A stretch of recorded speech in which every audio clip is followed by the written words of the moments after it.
Magandang araw na naman po sa lahat nating mga ka-DA sa buong Pilipinas. Lalong-lalo na po sa ating mga suking taga-subaybay. Welcome back po sa aming YouTube channel.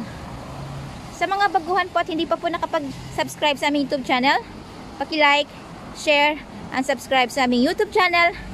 Huwag po natin kalimutang pindutin ang bell button para ma-notify po kayo at maging updated sa aming mga latest video updates. So ngayong araw, rain or shine po tayo. Mayroon din po tayong unit review. Ito po ay ang ating Suzuki DA64V, yung mas kilala po natin sa bansag na Suzuki Transformer Van sa Pilipinas.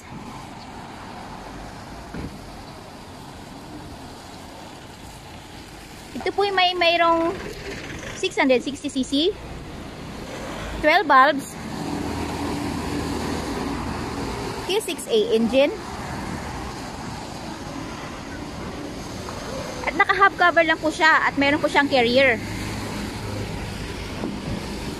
Tara po, check po natin yung interior.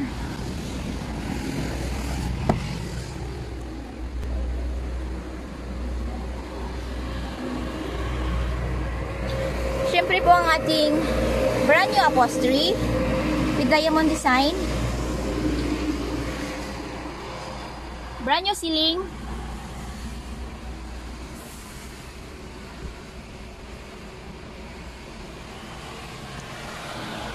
at ang ating malinis at makinis na converted dashboard.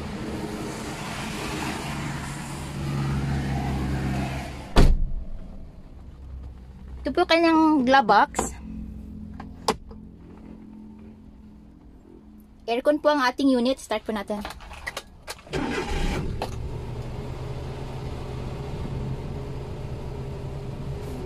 Aircon button.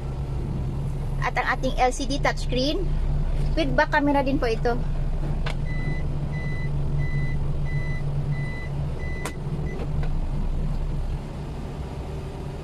Gear.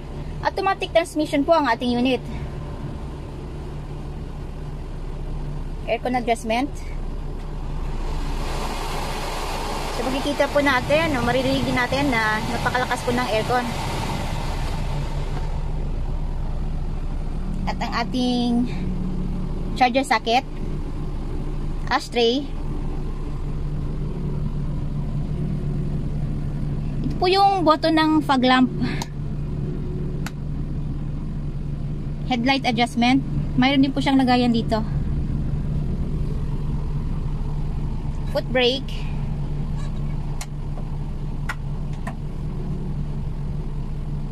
FYI po, pag automatic transmission po ang ating unit, no need to use the foot brake kasi po pag once nakapark na po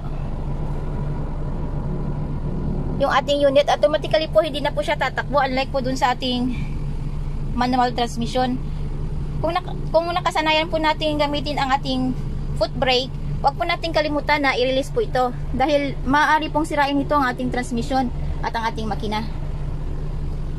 Mayroon din po siyang bottle holder. Ito po yung remote ng ating LCD touchscreen. Tapos check natin sa likod.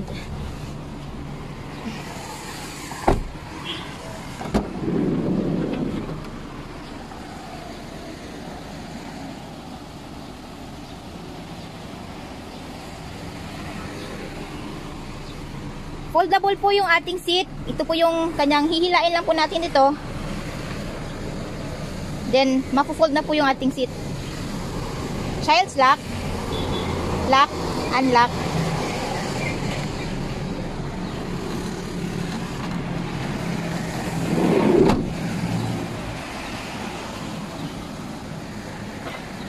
List of the inclusion po natin ang brand new battery, brand new engine oil, gear oil, brake oil, bago din po ang spark plugs nito. Kasama na po sa list of inclusion natin ang free spare tire, jack at saka wrench.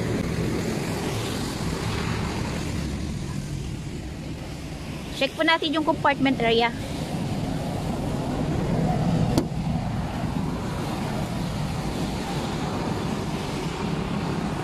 Mayroon po siyang extra back seat, box type. May lagayan po siya sa loob. Natatanggal din po ito para sa mas malaking compartment area natin.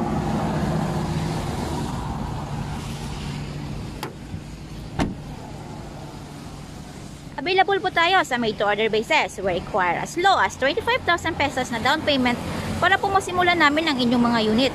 At ang balance upon unit pulled out. Upon unit pulled out po, kasama na po doon ang kanyang steel plate number, original ORCR, which is directly under buyer's name as first owner sa Pilipinas. So no need to transfer po, less hassle, less worry. At may pagkakataon din pong pumili ang buyer ng kanyang paboritong kulay. Unused ansal paint material para po sa long lasting siya ng kanyang mga unit.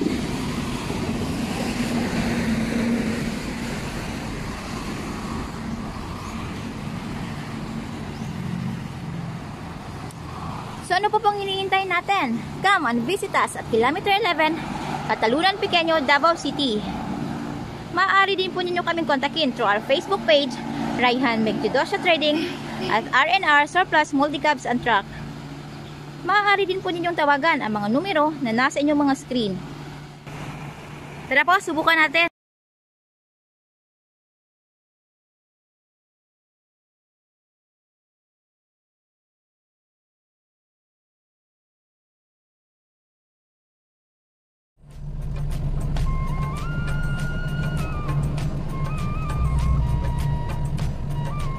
So, ulitin ko po.